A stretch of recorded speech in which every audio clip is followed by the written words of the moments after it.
All right, welcome to the Young Turks. I am your host, Cenk Uygur. Obviously, we have an awesome show for you. What else would we do? Later on in the program, we are going to talk a little bit about the Norwegian prison system again, because we have new, fascinating data. If you heard our discussion of the Norwegian prison system yesterday, you're going to want to hear this follow-up because it might change some minds, and I think it's obviously relevant to what we do here in the United States, if we ever learn from any other system in the world. But, of course, what will happen instead is Republicans will shout, "We're number one!" Hence, we shouldn't learn from anybody. All right, that's in the second hour. In the first hour, after we do some debt ceiling and some campaign talk, Joe Walsh is in a lot of trouble. He's one of the Tea Party Republicans. His story is fantastic. Probably the story of the day. We'll get to that in a little bit. All right, now, we start with some campaign news. Michelle Bachmann has decided that her husband is off limits. And she's decided that because everybody keeps asking whether he's doing gay reparative therapy and whether he needs it himself. So let's go to Michelle Bachmann not having any of it. Clip 11. Recent reporting has revealed the clinic you co-own with your husband engages in a kind of therapy that is meant to help people get over their homosexuality. Do you believe that reparative therapy can change gay people into being straight, and has any federal funding gone for your clinic? Well, I'm extremely proud of my husband. I have tremendous respect and admiration for him, and we'll celebrate our 33rd wedding anniversary this coming September. But I am running for the presidency of the United States. My husband is not running for the presidency. Neither are my children, neither is our business, neither is our foster children. And I am more than happy to stand for questions on running for presidency of the United States.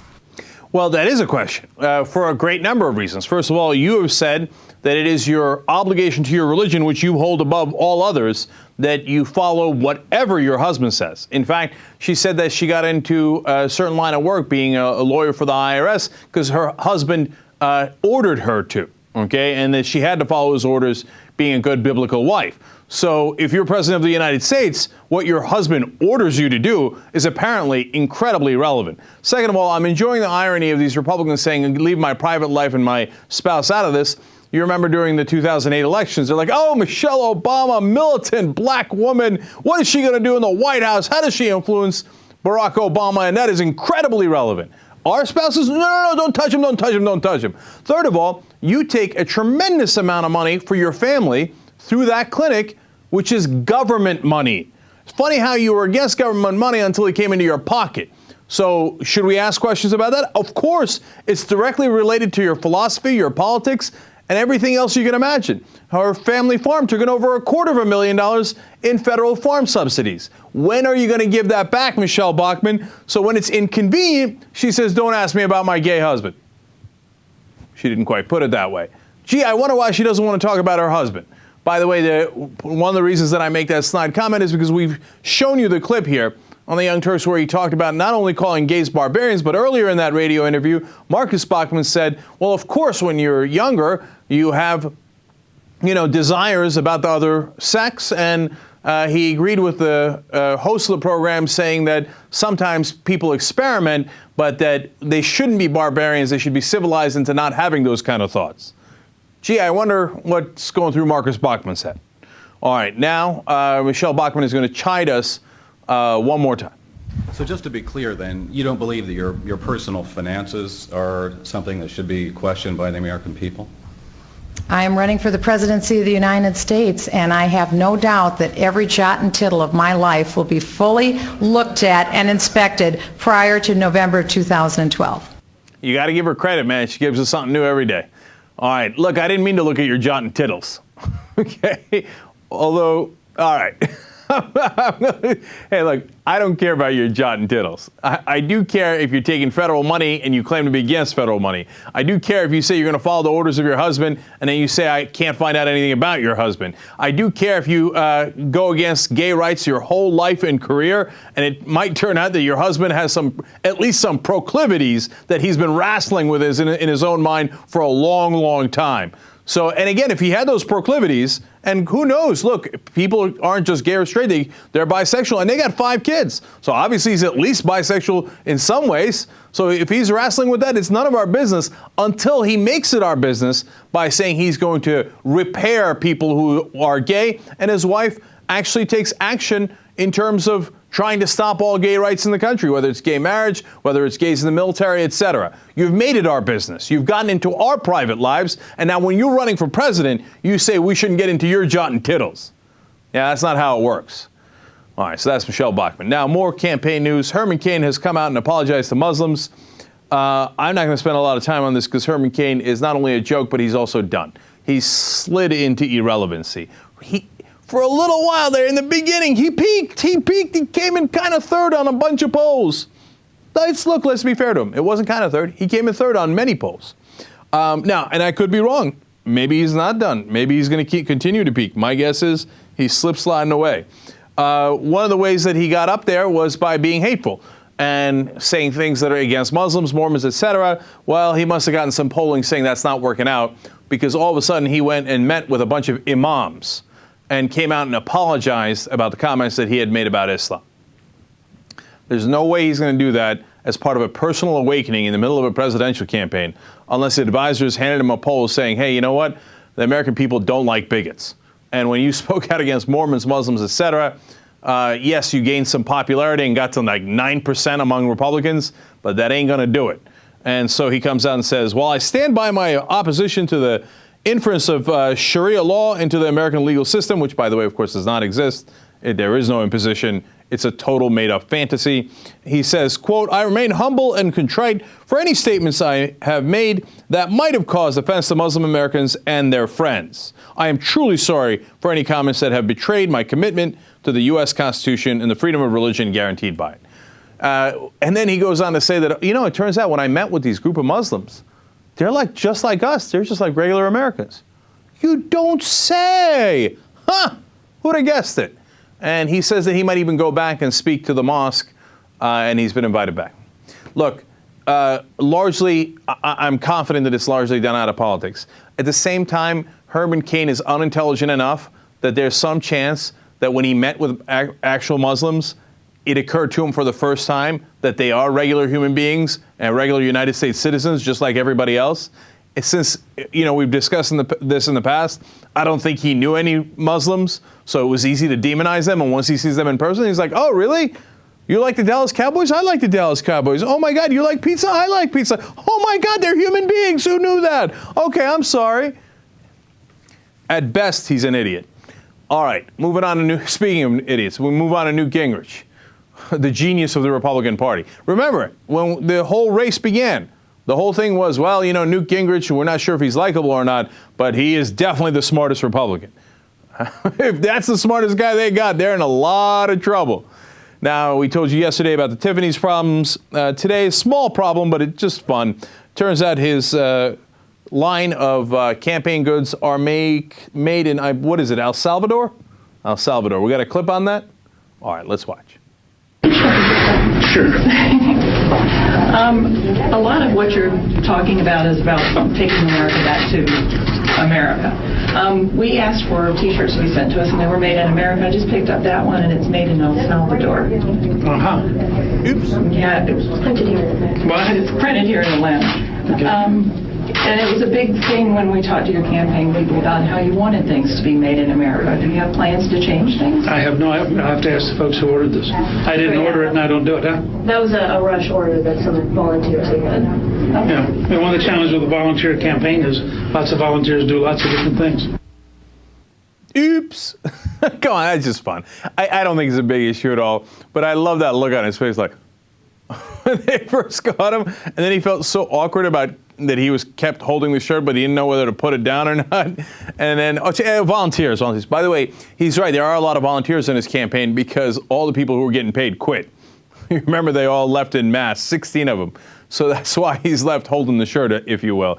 It was a rush order from El Salvador. I'm sure when we take our time, we'll find one made in the USA. As he's talking about creating jobs in the U.S., please. It's don't you feel sorry for him yet? This poor son of a bitch. Like, every time, like she basically said, "You want to put your T-shirt up?" He's like, "Oh, sure, yeah." You know that motherfucker is made in El Salvador. Oh, damn. At least he didn't get the shirt from Tiffany's. Hey, are those Tiffany's things made in the USA? Because he spent millions on those. Okay. So, look, they busted a lot of the Republicans on this. Rick Santorum, same thing. And what was Rick Santorum's strategy? He blamed Obama. But wait a minute, you ordered the shirts. He's like, but Obama brought this economic system into the... Okay. By the way, what I think the main takeaway you're getting from both of these stories is that Newt Gingrich and Rick Santorum are apparently still in the race. Who knew? As Gingrich would go. All right, so Kieran Chettery is going to talk to Ali Valshi about this issue. Let's have fun. So, I imagine they're going to get some campaign T-shirts made in America. That are not made in El Salvador. Yeah. All right, well, Jeopardy hosts... They're more expensive in America. That's right. And, I mean, hello, there you go. It's economics. Not that I have to tell you that. Not that I have to tell you. Anyway, listen, we know it's cheaper if it's made in El Salvador. But then you can't go around giving speeches about how we got to make things in the U.S. You get that? Okay, you want to do a flashback? Do you get the feeling she doesn't like him very much? Well, I mean, look, as you're about to point out, JR, she's had some issues with a couple of co-anchors. Remember John Roberts, now he's over at Fox News. Apparently they're paying well. He had some issues with her as well. Watch. We're told that we'll be seeing a more personal side of the president when he speaks this afternoon. Here now with a preview is David Axelrod. He's the senior advisor to President Obama. He joins us live from the White House briefing room. David, thanks so much for being with us. Let me ask you first of all, David, if I could, before we get into the, excuse me, would you mind not doing that while I'm talking? Thank you. Appreciate that, if you don't mind. David, if I could, just Terry Jones. That was, and this Quran doing that to Kieran Chettery. That was awesome. John Roberts left. Like I said, he's at Fox News. I don't know what Kieran's up to. I don't know if it's her fault, their fault. I have no idea, okay? But there's something going slightly wrong there. Okay, a last campaign story for you guys. It's Mr. Irrelevant. T-Paw, Tim Pawlenty. Apparently, he's been throwing dirt on Bachmann. We told you that story about the pills and her debilitating migraines. That was clearly a Pawlenty hit job. And people, saying former staffers of Bachmann, and we know at least one of those staffers, I shouldn't say one of those, we know a staffer who worked for Bachmann now works for Pawlenty. Gee, I wonder if it was him.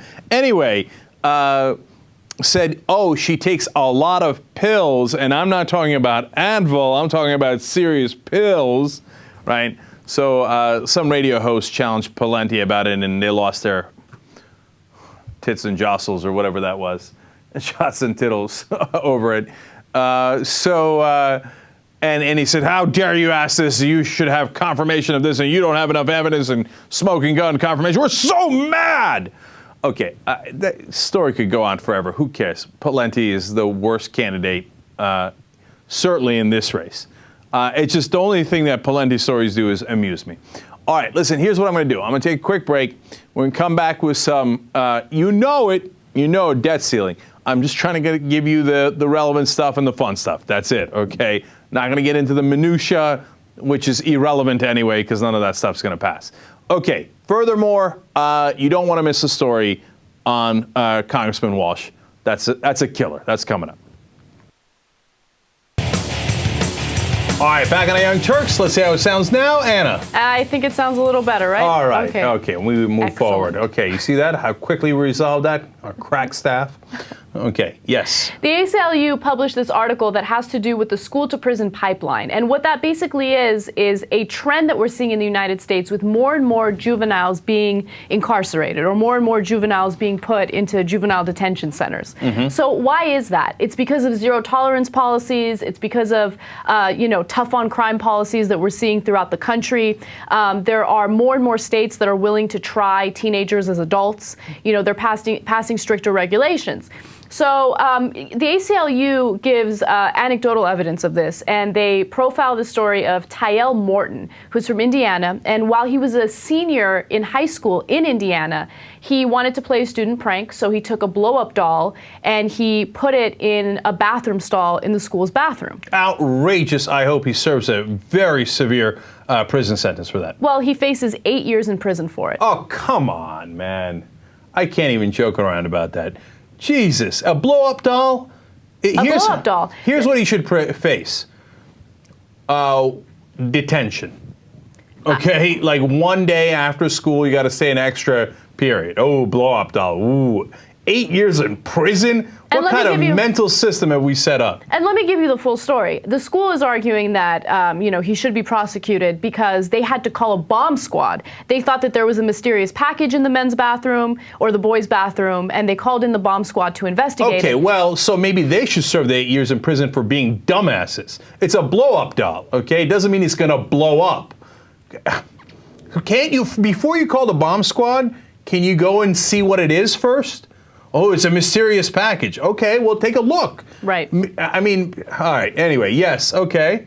But people will always say, like, oh, the terrorists have won, right? Which I always feel like is kind of a ridiculous thing to say. But in cases like this, they did win. Because now we have high schools that are constantly on the edge. Administrators are constantly on the edge. And if they see something that's even remotely weird or suspicious, they freak out and they call the bomb squad. When I was a kid, we used to have stink bombs. Do they still have stink bombs? I'm sure if you threw a stink bomb now, you'd be called a terrorist, right? You'd probably get 80 years in prison. But like, it happened all the time. I didn't do it, Right. but although I would get accused. One time, they're like, the teacher was like, "Jank, everybody knows it was you." I'm like, That's awesome. She made the whole class stay until I admitted it. And you know me, I'm not going to admit something I didn't do. So we stood there for like for half an hour until finally Angelo was like, "Nah, it was me." Oh, really? Yeah, he's like, "I'm tired. I want to go home." Okay, so, but now, I mean, Angelo would face a stiff prison sentence. Stink bomb, it's a bomb. A blow-up doll. Blow up? No, I mean, this is so, it makes me sick to think that kid, now he might not get the 8 years, but the fact that he has to go through all that he's been arrested, and that he faces such a sentence is insanity. Right, and based on the story that we just did, if he does serve any time at all, what's going to happen? He's going to serve time. Is it going to help him? There's a huge chance that he might end up back in jail because of the way our jail system is set up. You can't send a kid to jail for a prank, man. We're criminalizing the whole country. Remember we did the story about how some kids let some chickens loose in the school? Yes. And then when they got expelled, right, and they were seniors, they were about to, at least they didn't get, locked up for, however many years. Okay, sometimes they do pranks. And the thing is, of course, I'm most upset by the punishment, right? Mm-hmm. But I'm also upset that we've taken all the fun out of this High world. school, yeah. Okay. I want kids to be able to bring in blow-up dolls as a prank. Like, I know, oh my God, how could you? It's so wrong. Who cares, man? Let them have a little bit of fun. Why is it so wrong? I mean, I don't even see what's wrong with it. Oh my God, well, you know what the Japanese do to those? Yeah, I know. Okay, but so what, okay? Just calm down for a second. Oh my God, it's a chicken. It could be a health hazard. Or maybe it's not a health hazard and it's just a fucking chicken. Okay, just calm down. But no, there's no fun left. I'm pissed off about it today, man. I feel sick about that kid. Yeah, you should be sick about it. And, part of me is wondering whether or not the private prison system has anything to do with it. Because why are we so quick to lock up so many juveniles? I mean, it's like as soon as they do something wrong, that's it. We're going to throw them in there. And remember, we did the story about that corrupt judge who was getting paid by private prisons to, basically sentence these high school students for minor offenses to jail for like a couple months. Sometimes several years. Yeah, and then thank God, at least we found out about that and he got arrested. But he was railroading those kids all to prison for years at a time for doing nothing. And they were shocked, like the parents were shocked. What happened, right? Right. And he's like, don't care, you're going. And it's because he was taking money for it. One girl spent time in a juvenile detention center because she had oregano, and they thought that it was marijuana. So they sent her to prison. Okay, and one last thing. Yesterday, we did a story about a 15-year-old Mexican kid who murdered 4 guys at least, slit their throats, only going to get 3 years. This kid brings in a blow-up doll and might get 8 years. Now, I know it's 2 different countries, it's Mexico, it's the U.S., but I want to give you a sense of the absurdity and the injustice of this kid facing this prison sentence. If they sentence him to anything, I almost feel like we should start a online campaign, Free Tyel. Yeah, absolutely. Yeah. A Molotov cocktail was thrown at a Planned Parenthood center in North Texas. Now, authorities are still investigating the case. We don't know what kind of person would throw a Molotov cocktail at a Planned Parenthood. Right. They'll probably get no sentence. Right? And then if it turns out they're Christian fundamentalists who are against abortion, Bill O'Reilly will say, well, obviously they're not Christian because no Christian would ever do anything violent. Right, of course, of course. Right. Now, he continued that today, by the way. And he was debating with somebody, and she's like, but you can't say Muslims who do things that are wrong are obviously Muslim, and then say Christians who do the same exact thing are obviously not Christian because you like Christians. And he's like, no, I can. Well, at least he's admitting he's an idiot. Yeah, I mean, okay, all right. So, yeah, and look, this is terrorism. I mean, it doesn't get any more terrorism than a Molotov cocktail. This is absolutely terrorism. Now, before we continue talking about it, I want to give you guys the full story. We have a local news report on it, so let's watch the video and we'll discuss a little more. There are no abortions performed at this clinic. Nonetheless, it became a target last night. In daylight, the only visual clue of the arson attempt is the scorched concrete outside. But pictures taken shortly after the attack show the door's outer glass broken and burn marks. Police say someone tried to ignite the clinic. It was a glass bottle that contained some type of accelerant used to start a fire at the location. And the bottle was broken? Yes, sir. The bottle didn't pierce the door's inner pane of glass to enter the clinic. Police wouldn't identify the accelerant, but Planned Parenthood said it appeared to be diesel fuel. Firefighters quickly put out the flames. Okay, they don't even provide abortions there. And how hypocritical is it to say that, to claim that you are a pro-life individual and then you start a fire that could possibly hurt someone? Yeah, right? of course. They're not pro-life. Yeah. I know, and they're such idiots, okay, because all they do at this center is preventative care, okay? They screen for cervical cancer. How dare they? They give people birth control, basically taking care of women, taking care of their health. But no, we can't have that, okay? We're going to try to burn the place down, possibly kill other people. Former Department of Homeland Security domestic terror analyst Daryl Johnson is warning about the right-wing militia movement. It's connected to this story. He says that it has exploded, that is a direct quote, over the last 2 years, and that groups have been, quote, stockpiling weapons and plotting to kill government officials in Michigan and Alaska. He's saying, for the love of God, pay attention here. I know, I was ahead of the group.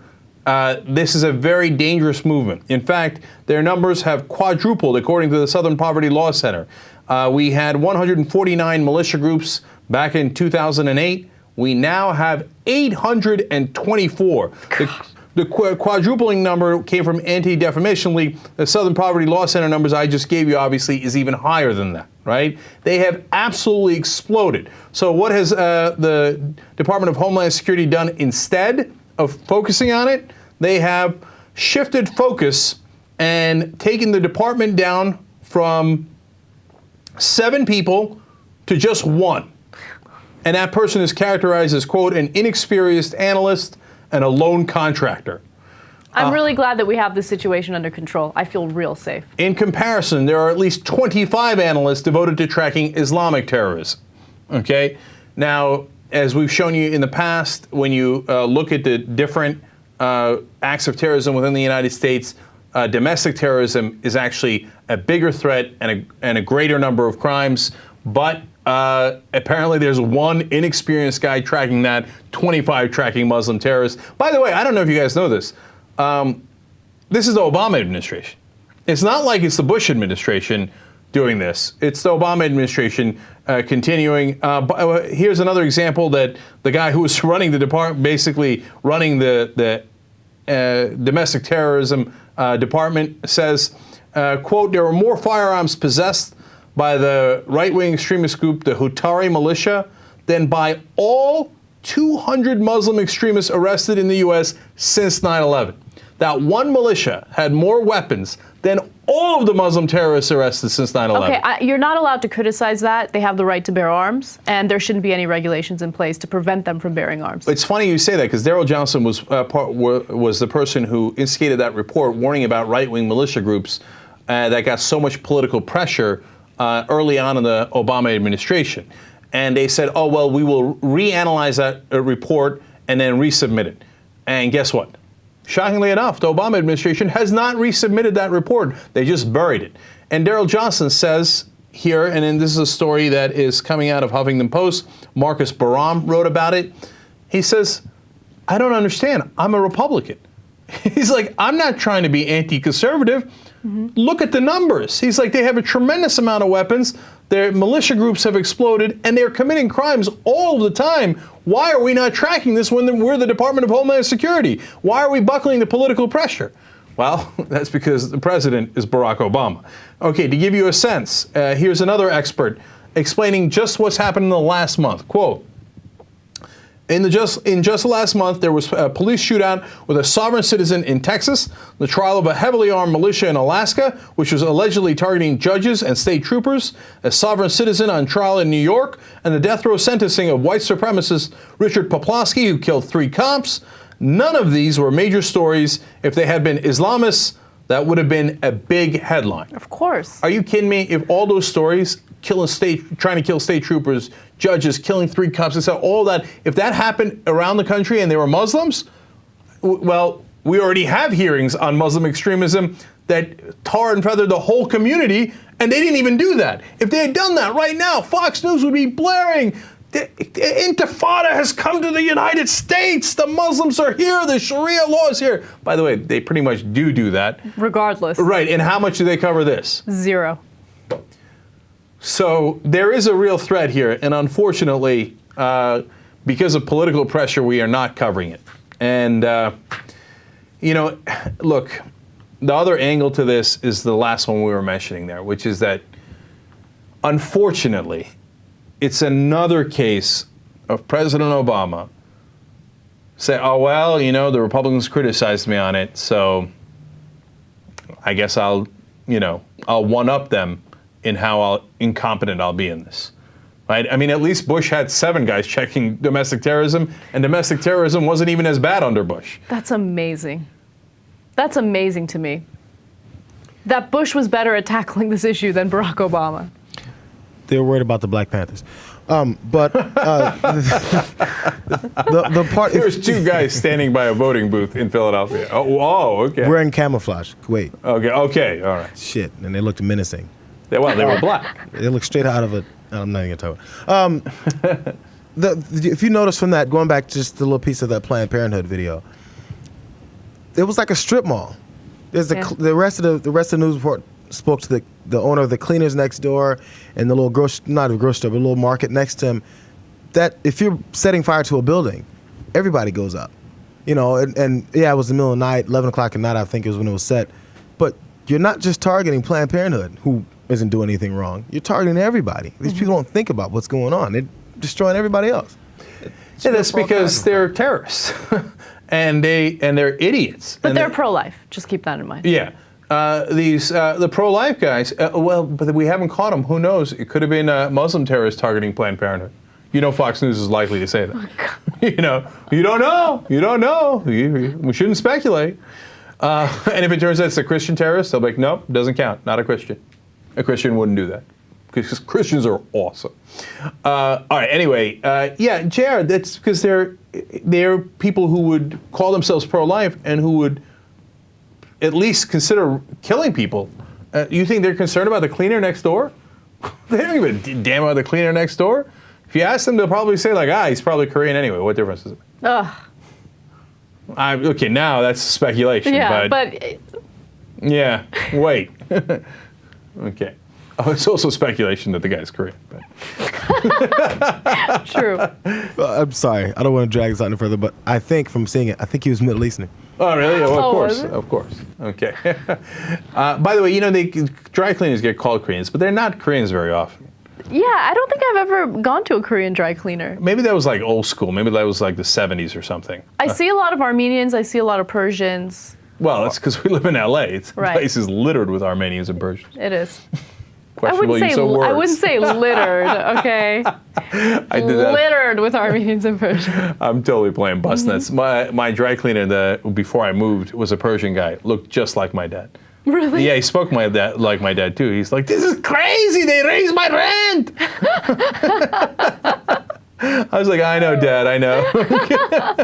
I also want to take my dad into that dry cleaner to meet his doppelganger. I know, seriously. Probably his long-lost brother or something. You never know. Never know. But also, one of the most fun words in the English language, doppelganger. Doppelganger sounds dirty. Exactly right. It sounds like... It sounds like something out of a German porn. It does. They're like, yeah, let's do a doppelganger. Dirty. All right. Okay. Let's do William Bennett. So William Bennett, Ronald Reagan's cabinet member, is upset with the Grammy Awards because of the fact that they gave Amy Winehouse Grammys for her album where she sang about how she didn't want to go to rehab. Right. Now he's saying that they should be ashamed of themselves. They basically reinforced her terrible behavior. It's almost as if they were supporting her unhealthy behavior. And look, what are the Grammy Awards going to do? You know, she had a drug problem, she had a drinking problem, she had issues. There's no question about that. But does that mean that you can't take her music and award it for what it was? She was a talented woman. Her music was... So let's try to understand what Bill Bennett is saying. Is he saying that the Grammys should look at every single nominee and say, all right, let's put aside their songs, let's look into their personal lives? Yeah, exactly. Okay, that one smokes a little too much. We might be sending the wrong message. We don't want kids smoking, right? That one has a little too much sex. You know, he or she is a little too slutty. I mean, by the way, Katy Perry. Like, should Katy Perry ever get another Emmy? And by the way, you would eliminate... Grammy, sorry. You would eliminate all of the male contestants then, right? Because my guess is they're all having too much sex. Or if they're not, they're playing it all wrong. Okay, so, I mean, it goes on and on. But here comes the great irony. Bill Bennett, addicted to gambling, okay? Do you know how much money he lost? $8 million. That's amazing. This clown of the earth wrote a book called The Book of Virtues about how morality, how moral he was, and how everybody needed to be more moral. Meanwhile, as he's writing the book, he's going and playing $500 slots. Wow. Okay, and the clown of the earth plays between midnight and 6 a.m. This is all according to casino sources, okay? Because he doesn't want to get spotted. Because he's so virtuous. He's like, oh, I don't want anybody to see. He was the education secretary. He was in charge of the National Endowment of the Humanities for Reagan, and then later became the drug czar. Right. Okay? But he's like, $500 slots for every time. It's a $500. No, it's more than $500. If you're playing every single line and you're betting 5 times every single line, you're betting like thousands of dollars each time. No question. One time he won the jackpot, so it was in the records, right? He won a $25,000 jackpot. Who cares? By the end of the night, he'd lost $625,000. Oh, okay. Unbearable. Oh, you know, the guy, and you know, my favorite quote out of that old story from back in 2003 was one of the casino managers told the person writing the story, we have a name for this for guys like Bill Bennett in this profession. So, oh, what is it? He said, we call them losers. Oh, that's great. Okay. So now this guy is judging other people's morality, and he's saying, oh, the Grammys should be judging other people's morality. And the guy who wrote about this for Salon magazine made a brilliant point, too. Look, Kenny Rogers won a Grammy for The Gambler. You know, maybe they sent the wrong sign to Bill Bennett. You know, you encourage him to gamble like that, and next thing you know, that's why the poor son of a bitch lost $8 million. And he says, quote, I never played with the milk money. Okay.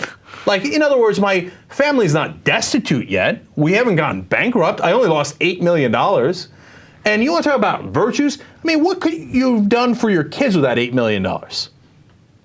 Okay, look, my wife, as you know, is the most understanding woman in the world, right? Given how much money I've turned down, etc., she's 100% behind me.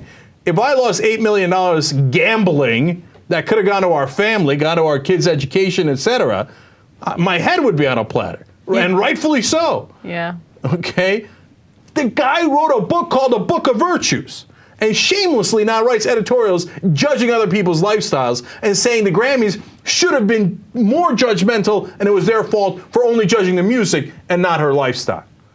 There is no end to the hypocrisy with the Republicans. They're brazen. They're unbelievable. That guy gets paid for being, quote unquote, moral. The flip side is, now I'm, you know, in the old days. You're so worked up. Jeez. I am, man. Okay, look, let's understand a couple. Look, I've lost money. I've lost too much money gambling, right? Nothing like this. Not 1% of 1% of this, right?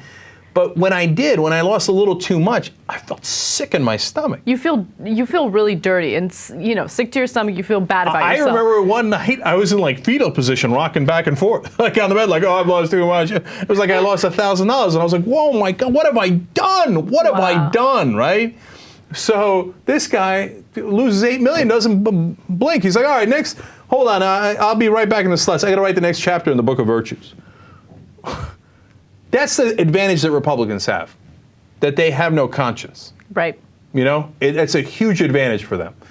I was going to go on the warpath on something else when you came in. All right, I'll remember later. All right, we got to take a really quick break. When we come back, the Miss Chichona contest. What is that? And I will remember what I was going to go on the warpath on and proceed on that warpath.